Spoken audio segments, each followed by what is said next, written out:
Bonjour à Sciences Po Hertz, je suis Paul Guyot-Sionnet, j'ai 27 ans et je suis responsable des jeunes avec Bruno Le Maire.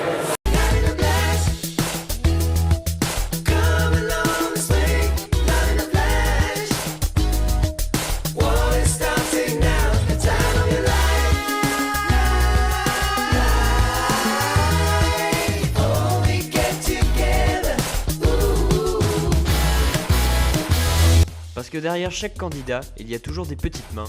Sciences Po Hertz est allé à la rencontre de Paul Guyot-Sionnet, responsable des jeunes avec Bruno Le Maire. Nous lui avons posé quelques questions sur le choix de son engagement aux côtés de Bruno Le Maire, son parcours politique, mais aussi sur la campagne que mènent les jeunes avec BLM dans le cadre de la primaire de la droite et du centre.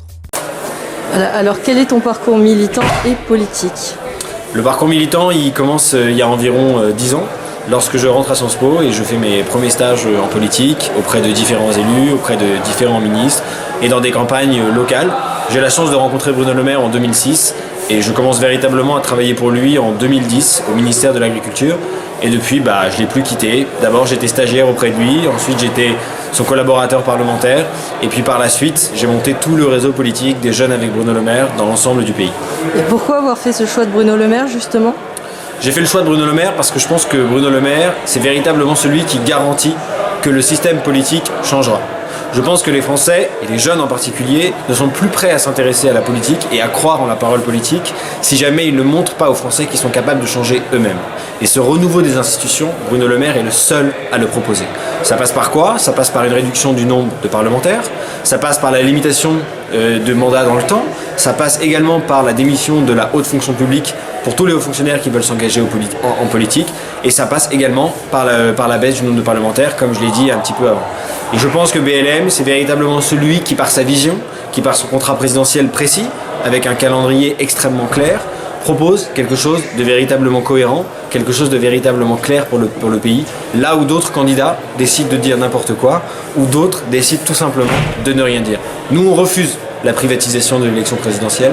On pense que c'est un moment grave, 2017, et on pense que la droite a manqué son rendez-vous avec les Français en 2007. Plus de compromission, plus de lâcheté, place à l'action, votez BLM. D'accord. Concrètement, être jeune responsable de BLM au niveau national, en termes de journée, quelles sont tes journées ? Qu'est-ce que ça donne ? Est-ce que tu travailles à côté ?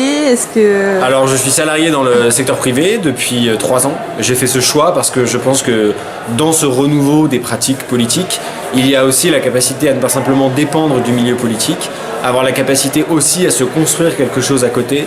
Je pense même que c'est quelque chose de sain pour tout responsable politique, pour tout jeune qui veut s'engager en politique, de ne pas avoir que ça. Je pense que ces élus hors sol, qui sont totalement hors du système de la vie globale des gens, c'est quelque chose qui ne peut plus durer. Je pense que c'est une attente d'avoir des gens qui ont aussi une attache en dehors du système politique. Donc j'ai pour habitude de dire que je suis à 100% dans mon job dans le privé et à 100% chez Bruno Le Maire, ce qui n'est pas loin d'être vrai, mais j'essaye de dégager du temps le soir, les week-ends, le matin principalement, pour pouvoir œuvrer en faveur de BLM et pour qu'il devienne le prochain président de la République. D'accord. Une avant-dernière question. On a beaucoup parlé de l'utilisation des nouvelles technologies dans l'équipe de campagne de Bruno Le Maire. On le voit au travers notamment de WhatsApp, de direct sur Facebook, d'une grosse mobilisation sur Twitter. Pourquoi avoir pris cette direction justement ?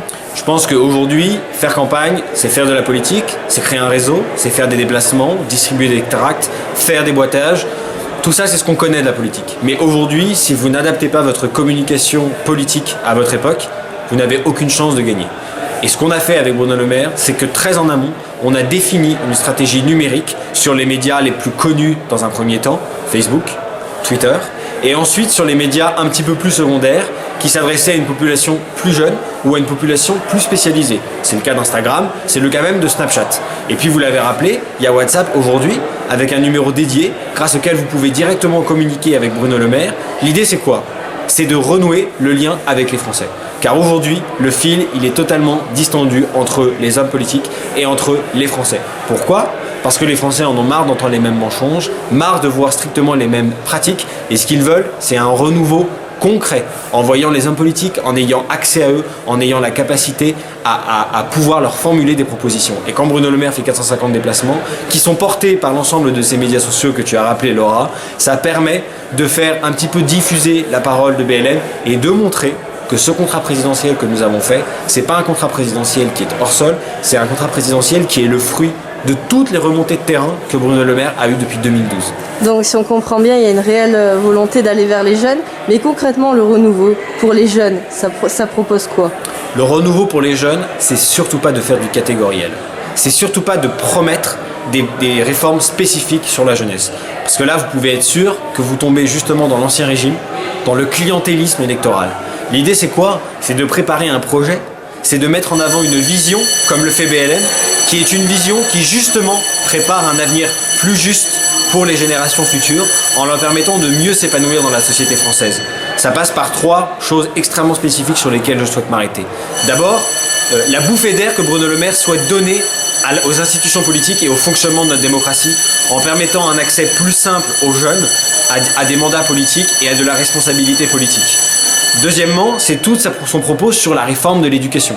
L'éducation pour la jeunesse, c'est clé, c'est ce qui fait toute la première partie de nos vies à tous. Et si vous continuez avec une logique où vous n'avez pas suffisamment d'heures de français au primaire et où vous avez des jeunes qui décrochent dès la 6e parce qu'ils ne savent pas lire, pas écrire, pas compter, eh bien à ce moment-là, ils n'ont absolument aucune chance de s'en sortir et de trouver un emploi. L'idée ensuite est sur le collège, en mettant fin au collège unique et en mettant un collège diversifié, qui serait capable de reconnaître les talents de chacun et qui serait capable de montrer que oui, l'intelligence de la main vaut l'intelligence de l'esprit. Et le mot de la fin? Le mot de la fin, c'est surtout, vous ne vous résignez pas. Vous n'avez pas à choisir entre un candidat qui revient pour se venger et un candidat qui revient pour son dernier tour de piste. Vous n'avez pas forcément à choisir un président qui a plus de 60, voire plus de 70 ans. Vous pouvez avoir le courage de faire un choix clair, un choix net, celui du renouveau, celui pour Bruno Le Maire. Le 20 et 27 novembre, je compte sur vous. Merci. Merci beaucoup.